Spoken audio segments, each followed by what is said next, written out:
কিরে, কি ভাবছিস তুই? অনেক লম্বা কাহিনী ভাবছি ভাই।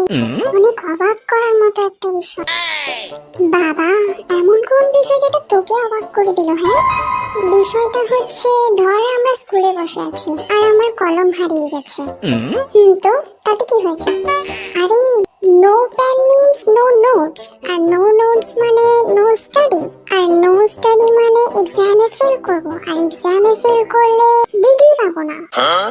ডিগ্রি না পেলে কেউ কাজ দেবে না, আর কাজ না করলে টাকা আসবে না, টাকা না আসলে খাবার কিনতে পারবো না, আর খাবার কিনতে না পারলে রোগা হয়ে যাব, রোগা হলে সবাই আমাকে আগলি ডাকবে, আর আগলি হলে কেউ ভালোবাসবে না, কেউ ভালো না বাসলে বিয়ে করতে পারবো না, আর বিয়ে করতে না পারলে বাচ্চাও হবে না, বাচ্চা না হলে আমি একা থেকে যাব, আর একা মানে হচ্ছে ডিপ্রেশন, ডিপ্রেশনে চলে গেলে অসুস্থ হয়ে যাব, আর অসুস্থ হলে মৃত্যুও হতে পারে।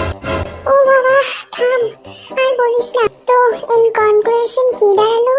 ইন কনক্লুশন দাঁড়ালো lesson, don't lose your pen, it can cause you death, and congratulations to you, I successfully waste your time.